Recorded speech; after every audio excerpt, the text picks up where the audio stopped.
So we got a call for a work truck that is stuck in snow and a little bit of mud, or it might be mostly mud. I don't know. We're heading up there to see if we can get it out.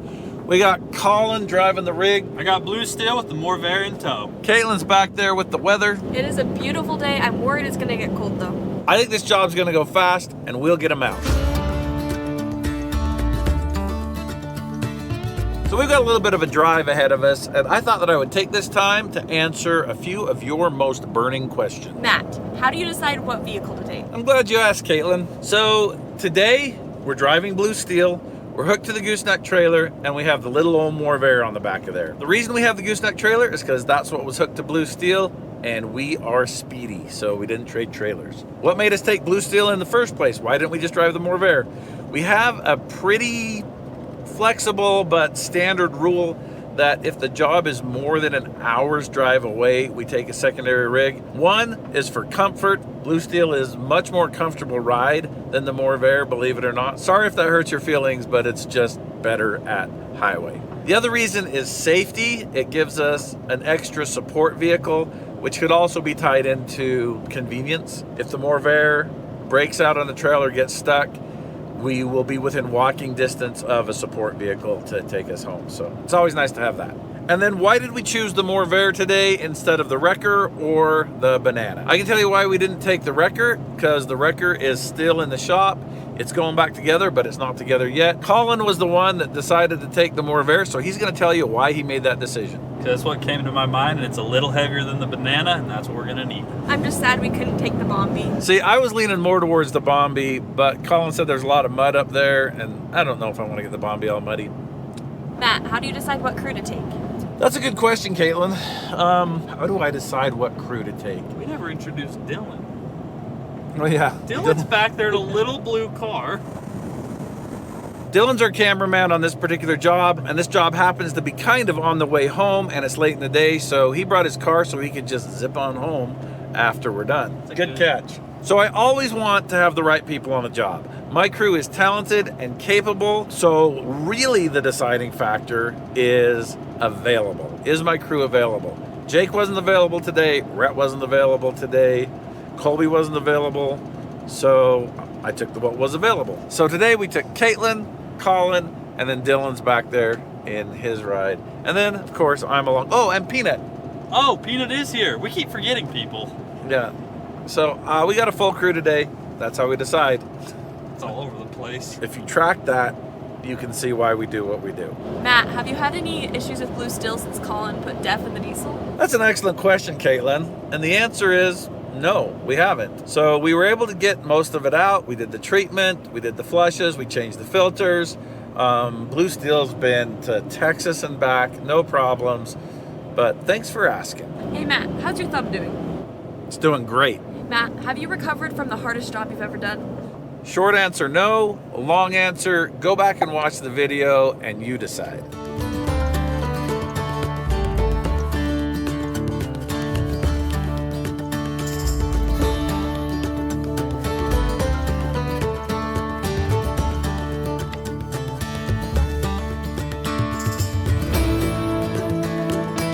I made it in this far. Told you Dylan was coming.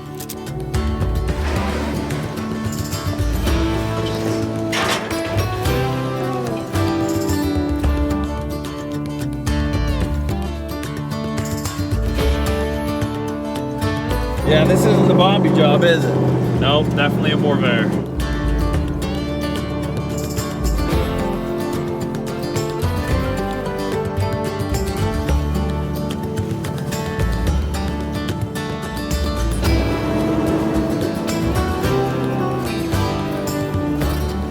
Peanut's a little out of shape. It's been a while since she's been able to run, and Ed's been feeding her extra biscuits.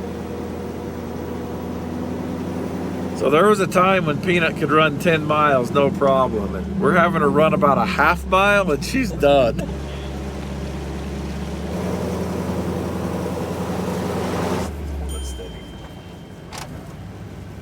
Well, what's the plan? We just getting you turned around and back down? Yeah, that's it. We're not gonna go up top anymore. All right. We're gonna run out of daylight before we can take all the pictures we need to.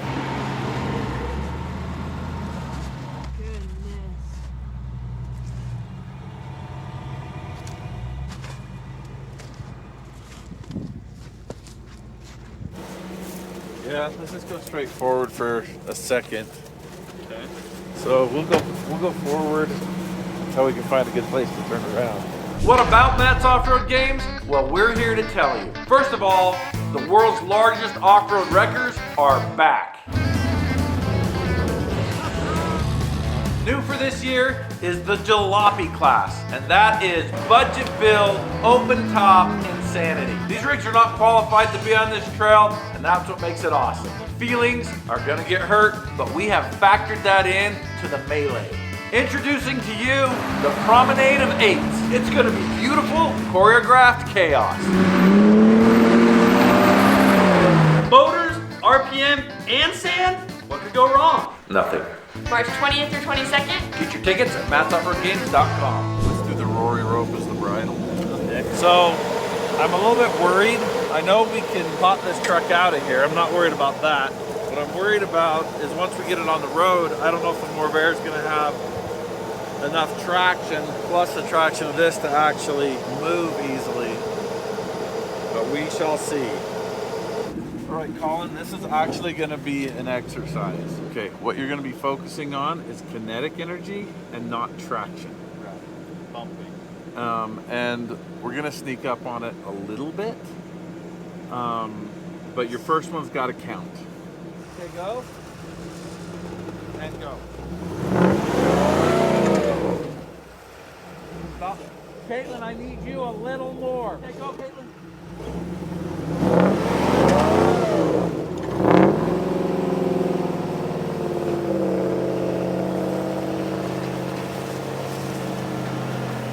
There it goes. Stop. Okay, Colin, back up a little. Go.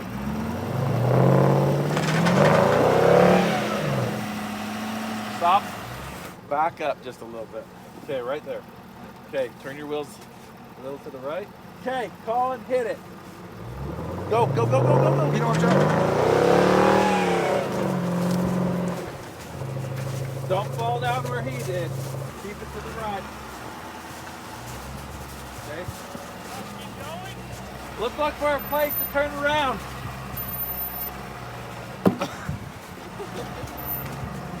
Or hopping on.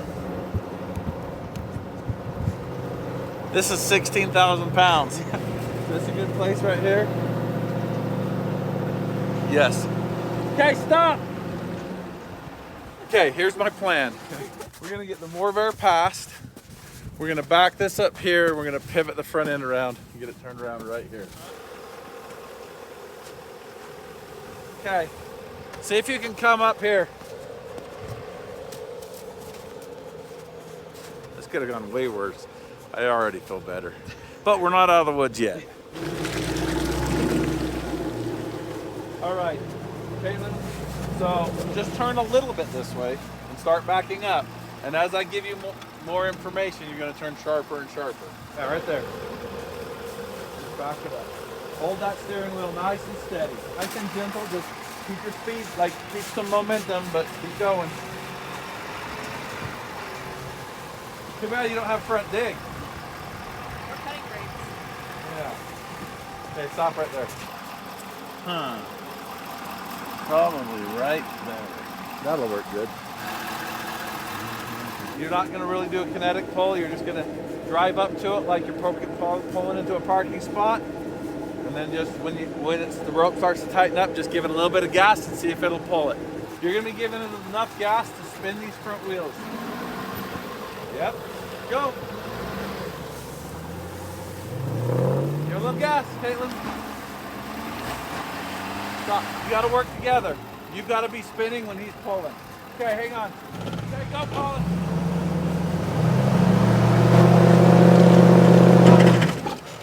Working good. Once we got you both on the same page, it worked really, really good. Imagine if we had another 4 feet of this, and then we could use the Bombi. The Bombi, That would yeah. be so sweet. Okay. Hey, Peanut. Call and go.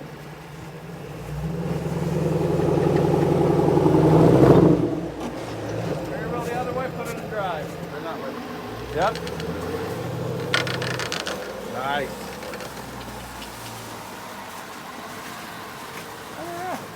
Okay, I was nervous when I saw and heard how heavy this truck was, and then I'm like, we don't have a lot of traction, but it was helping enough. I wasn't even struggling too much until right there it just stopped, and I was like, well, I'll just back down it, I guess, and then just right into the ditch, right into the side of the hill. All right, well, we'll see you back down at the rig. We'll get you shirts. In the last video, some of y'all noticed we got this little divider up right here. It's kind of a molly panel, but it's of our own design. It's not really for a dog divider, it's more for a gear divider, and it keeps stuff from falling into our intake fan. It's a whole deal. It's a whole deal.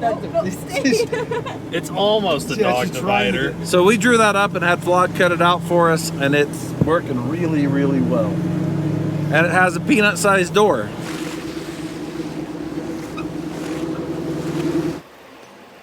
Put that on the fridge. There you go. Yeah, there's one. Awesome. Thank you. There you go, man. Thank you, sir. Yeah. Both sides. Awesome. Thank you, sir. Thanks for Appreciate it. Thanks for using us.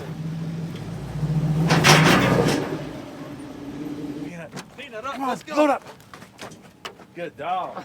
All right, that went a lot better than I thought it was when we got there. I was kind of surprised that it came out as easy as it did.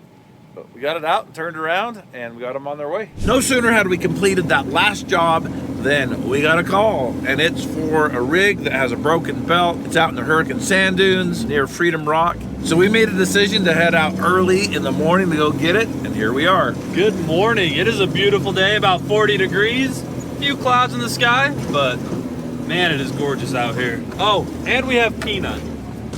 Oh, she's ready to get out. We'll get them out. There's been an explosion of new people off-roading due to the side-by-sides. One of the things that is a result of how easy it is to get your hands on a side-by-side is there's a lot of people out driving around off-road that haven't been around the culture for very long or at all. So a lot of the new drivers of these rigs don't know a lot about off-roading and the many, many different categories they are, and there's a lot to that, not the least of which is many of them don't understand how their transmissions work, and they don't understand that there's a belt in there that you can easily burn, and then when they burn it up they don't know how to change it, and they don't know anything about it. And this happens all the time, and today's job falls under that category. I can hear the question now, Matt, if it's just a belt, why didn't you bring a belt out and drive it out? Short answer is, we're not a belt changing company, we're an off-road recovery company. So let me give you a scenario. Let's say that I bring a belt out here and I put it in and I decide to drive the rig out. And let's say the rig's out of gas and it dies halfway home. Or let's say there's some sort of mechanical defect nobody knows about and we blow a motor on the way out. Well, that now becomes me. So I would rather do the thing that I'm known for and good at and keeps me covered from liability instead of something that may be easier and make more sense for an owner to do, but puts me in the hot seat if something goes wrong. And that's why we're gonna drag it out today.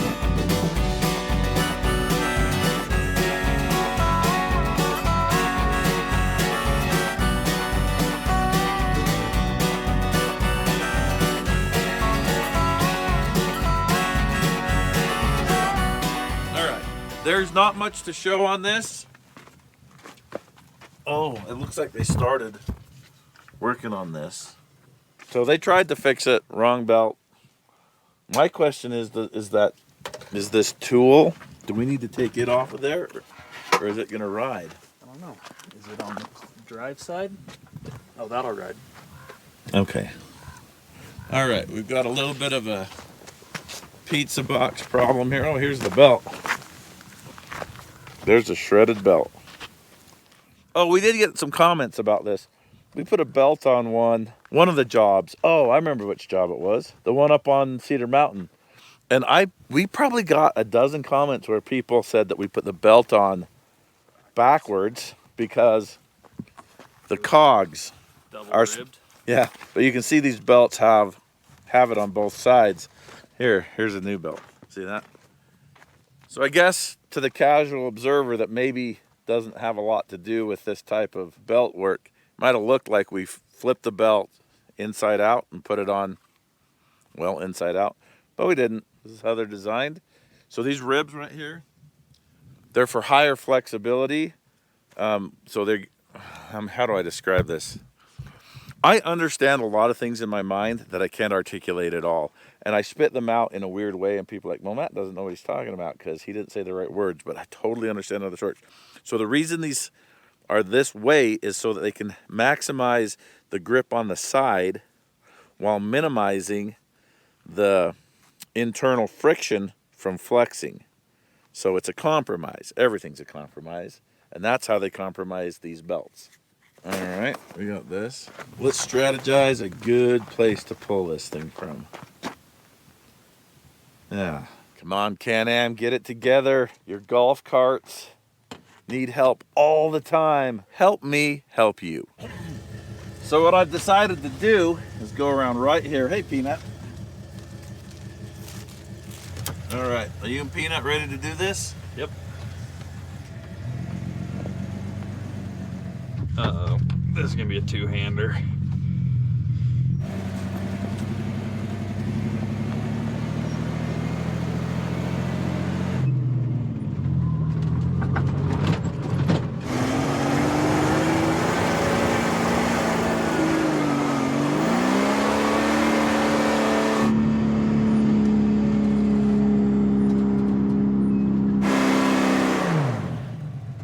Whew, steep. I think you should have gone right there.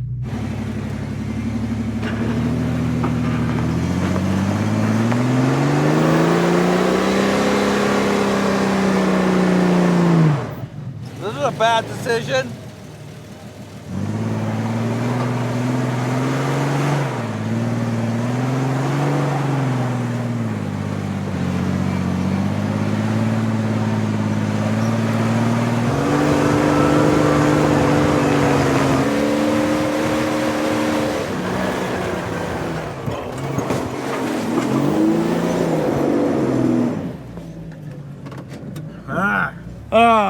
I got cocky. I flew too close to the sun. Well, that didn't work out like I wanted it to. Came up kind of high on that. Yeah, I did. My plan was very different than this. Don't worry, we're gonna get you out of here. I think you can go up. I can if I went straight. All right, I made some very bad decisions there. I don't know how to get out of this mess.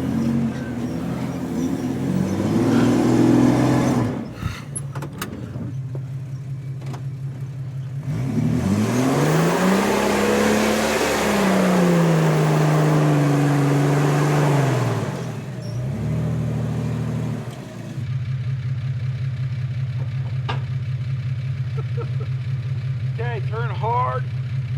Hard driver.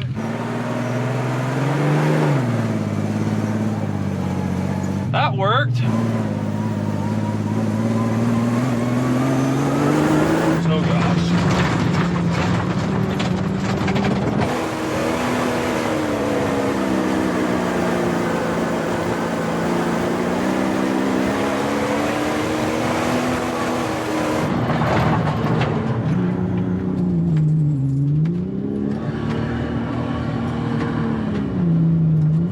Holy smokes, I forgot how good that thing pulls.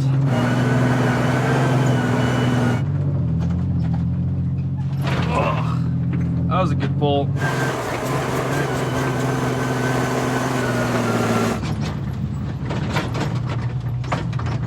It's all downhill from here.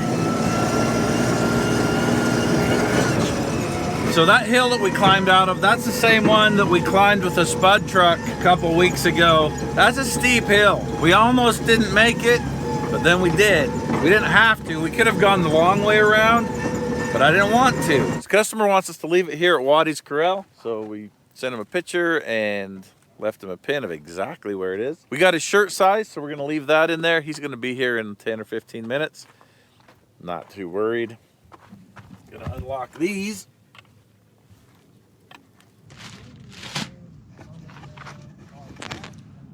We do get a lot of questions from people asking us what modifications are done to the Banana.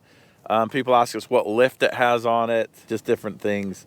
Also cooling upgrades. Oh man, if you got half a second, I'm gonna show you something boring that you might find interesting. Cooling upgrades on the Banana are vast and far-reaching. So first of all, we'll go over what you can see.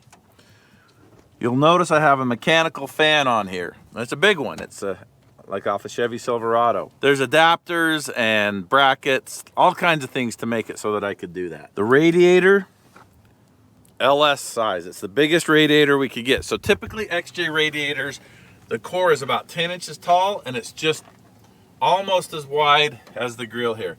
But my radiator goes clear down to the bottom. I built a new core support down here on the bottom so I could put a massive radiator. The coolant goes to my heater core, comes out, and I dump it right here. That's on the hot side of the radiator.